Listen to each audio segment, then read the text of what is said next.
Salut à tous et bienvenue à Pollenzo, près de Turin en Italie, pour une très belle journée. Aujourd'hui, on va tester la nouvelle Ferrari Roma. C'est à la fois le début d'un nouveau positionnement et d'un nouveau langage design pour la marque italienne. On va tester ça et je vais vous montrer tous les petits détails avec la petite caméra.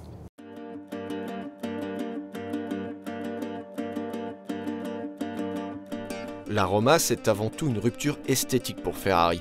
Excite les surfaces complètes génératrices d'appui en vogue sur les F8 Tributo ou 812 Superfast. Place aux justes proportions, composées par le designer en chef Flavio Manzoni. La proue se distingue par le comeback d'une vraie grille de calandre, évoquant l'âge d'or des années 1950 et 1960. Les optiques divisées en deux parties ne s'étirent plus le long du capot, mais inaugurent la nouvelle signature lumineuse de la marque. Très reculé, l'habitacle se conclut sous la forme d'une queue camback. Au feu arrière circulaire se substituent des galets aplatis surmontant un quatuor d'échappement.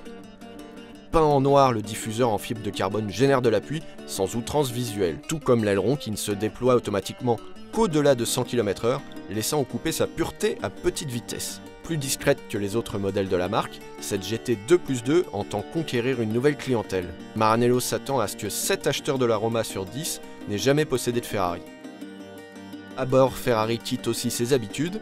Les 4 passagers découvrent une planche de bord très orientée techno. Avant de partir sur la route, je voulais quand même vous faire un petit tour du propriétaire de l'intérieur. Et là, ça évolue beaucoup. Alors d'abord avec cette dalle, on va démarrer. Ah, c'est toujours sympa. Alors, dalle de 16 pouces qui regroupe toutes les fonctions. Là, on est en mode sport, on va dire la vue sport, mais ça change. Ça se passe ici avec View Max. Ça, c'est la vue normale. Et ça, c'est l'instrumentation navigation. Ça se contrôle aussi par contrôle haptique avec cette petite commande ici. On a l'écran central. Tout ce qui est clim, tout ça, ça se passe ici. Ou ça se passe en commande vocale, par exemple, en disant Ciao Ferrari. Petit détail qui tue, c'est ici sur la console centrale, cette commande de rapport qui rappelle les grandes années des boîtes manuelles avec la boule en alu. Pourquoi pas, mais je trouve pas ça super réussi. Le passager, il a droit à son petit écran aussi. Et c'est peut-être ce qui change le plus dans cette Ferrari, c'est qu'on a une grosse rupture de design. Avant, souvent, c'était des tableaux de bord assez marqués. Là, on a, on va dire, moins de différence entre les contreportes et la partie tableau de bord. On a deux grandes arches qui délimitent bien les places du conducteur et du passager. Et derrière moi, vous le voyez, deux petites places d'appoint. On va être honnête, c'est pour les enfants, parce que si vous voulez vraiment une Ferrari 4 places et faire des bornes avec, il faudra plutôt opter pour la GTC 4 Lusso.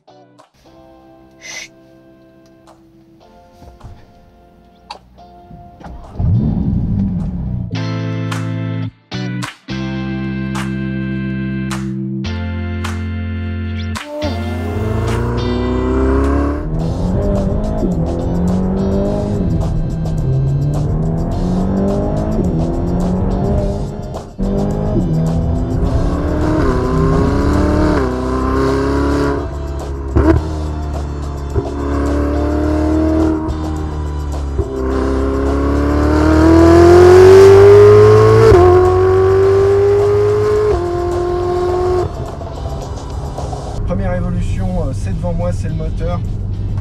Il est en position centrale avant. C'est le premier V8 depuis très longtemps qu'on le trouve dans cette position sur une Ferrari. Et il a reçu quelques évolutions, notamment du côté des soupapes et aussi du côté de l'échappement. On a une ligne plus directe. Et ça permet de mieux entendre Leonard Cohen quand il chante. Parce que ce moteur, c'est plus Leonard Cohen que Cecilia Bartoli. Par contre, ce qui est vraiment chouette avec ce moteur F154 qui a reçu à peu près 1 milliard de prix depuis sa sortie au milieu des années 2010, c'est que c'est coupleux, 760 Nm. Préparez-vous à tourner à droite à 800 mètres. Et on n'a quasiment pas de lag du turbo, on a vraiment un comportement assez naturel, plus coupleux qu'un Atmo, mais quand même le côté joueur, le côté on a vraiment envie d'aller monter dans les tours.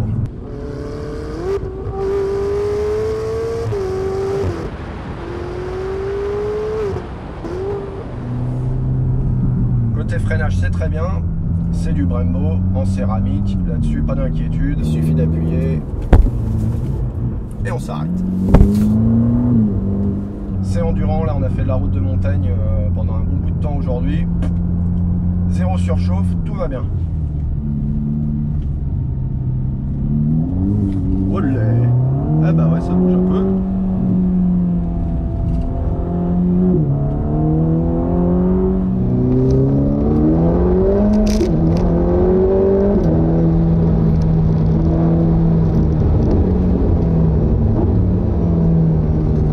C'est aussi la première Ferrari V8 à recevoir le mode race sur le Manettino. Alors moi le Manettino, je voyais ça comme un truc pour amuser les enfants, on tourne et c'est marrant.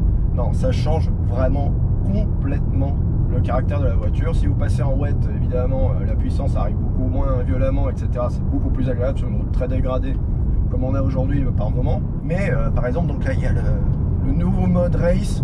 Traduisé en français, ça veut dire ça va chier. Et là on a une réponse vraiment immédiate. La voiture vous laisse vraiment de la latitude. Donc franchement, l'arrivée de ce mode race, bah, ça offre un petit point de plaisir de plus de conduire. Hop. Ça laisse un peu plus bouger le châssis, c'est assez agréable.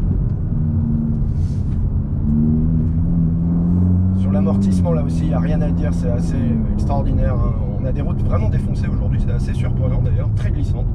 Je méfiais. Bah, franchement c'est vraiment un caractère GT tout en ayant une performance assez bluffante. Je suis un petit peu moins fan de la direction. Elle est très directe, ça c'est positif. Mais elle est très très légère et elle manque peut-être un petit poil d'information. Des fois on aimerait bien en savoir un petit peu plus sur ce qui se passe dans le train avant au moment de placer les roues.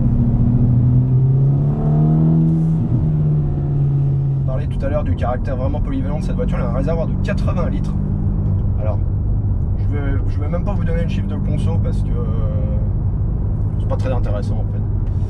En revanche, un réservoir de 80 litres, bah, ça a une qualité, c'est que ça autorise la voiture à vraiment être utilisée sur une longue distance et ça, quand on fait de l'autoroute, bah, c'est plutôt agréable. Et ça, c'est vraiment le point fort de cette voiture, c'est sa polyvalence.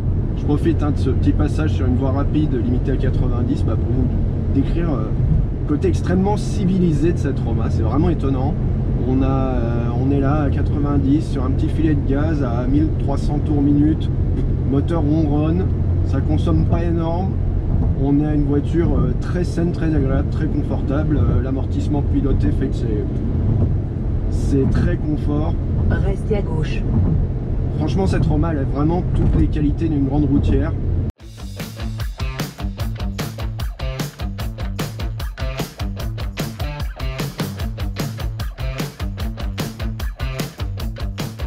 Quand je conduis cette voiture en environnement urbain comme ça, bah, j'ai l'impression de conduire une MX-5.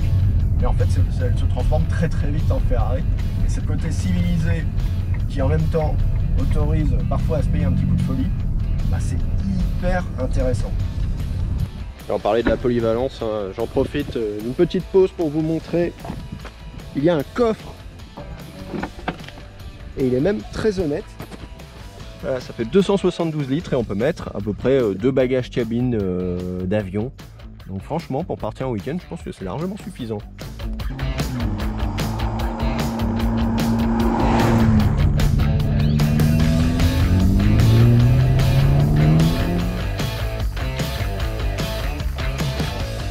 Vous l'aurez compris, hein, cette Ferrari Roma, elle est à la fois excitante. Vous pouvez voir sur ma chemise, il y a plein de traces parce que j'ai eu très chaud.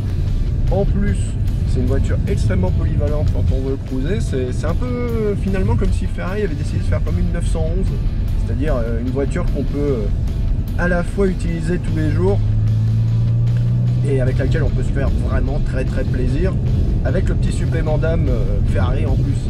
Je vous mets le prix en bas là, juste pour que vous tiriez vos propres conclusions sur ce sujet. Ferrari nous dit que c'est une Formule 1 avec une tenue de soirée.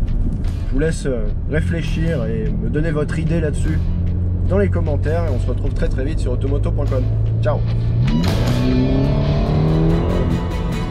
Oh, sento